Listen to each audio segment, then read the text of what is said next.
Hello everyone! Welcome back to my channel. It's me, Joy Hingpit. So, ito po yung ating pineapple tart guys. Homemade na napakasarap at napakasimple lang.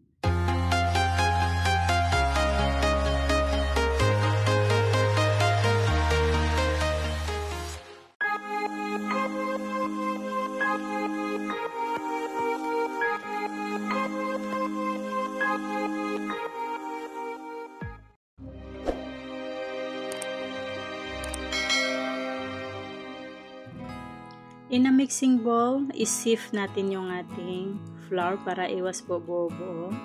So, napakadali lang po itong gawin guys. So, every year, ginagawa namin to dito sa bahay. So, salain muna natin para iwas buo-buo yung mga flour. At ngayon, after nating ma-sieve, ilagay natin yung ating salt at baking powder.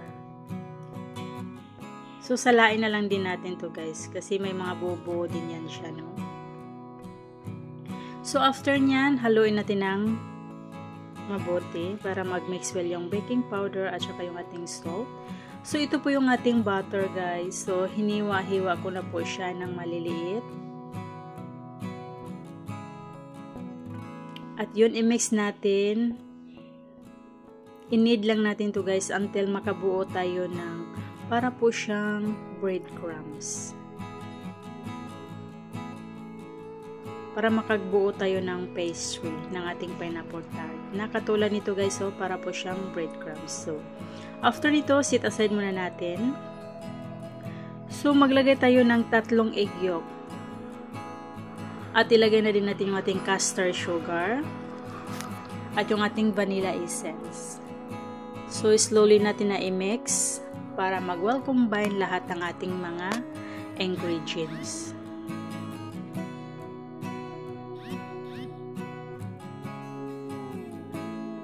So, katulad nito, okay na siya.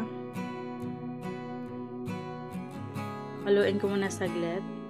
So, after nyan guys, ilagay natin sa ating flour mixture.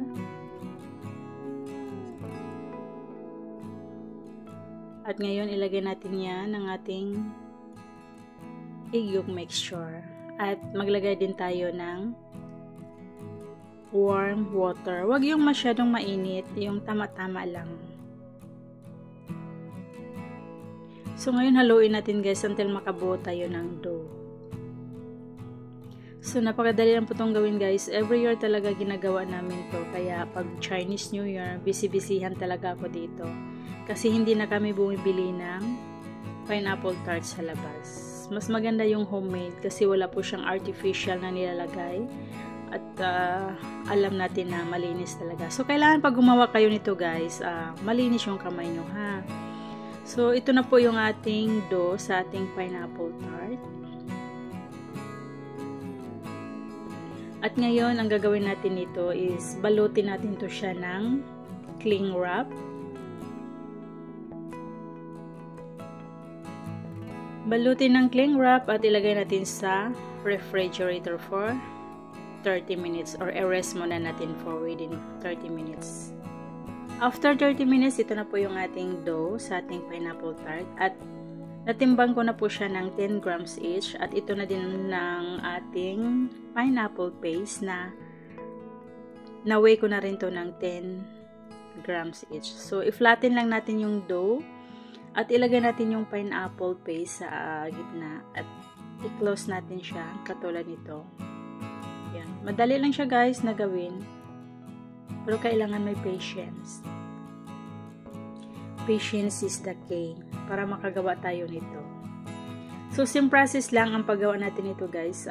Flatten, tapos ilagay natin yung pineapple paste sa gitna. Tapos, i-seal natin. So, ganun na siya kasimple. At yan po ang ating nagawa. So, ngayon, lagyan natin ng decoration. So, yun. Ganyan lang siya pag-decorate guys. Para ang shape niya ay parang rose. Yun. Look at that guys. Ang cute. Char.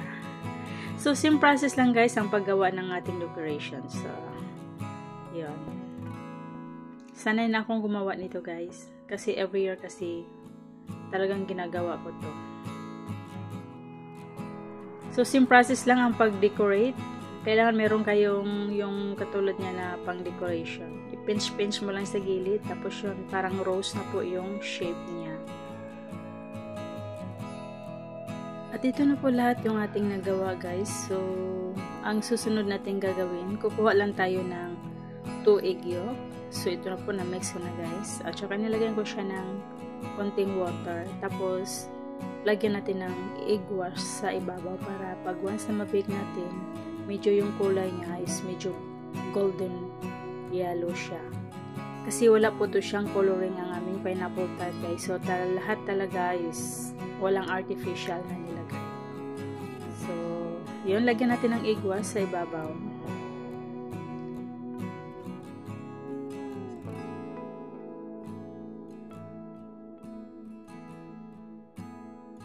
So, this is it. Ready to bake na, guys. So, kailangan yung oven natin is naka-preheat na po yung oven natin, guys, ha. 175 degrees Celsius and bake for 25 minutes. So, kailangan naka-preheat na po yung ating oven before natin ilagay ito ang ating pineapple tart.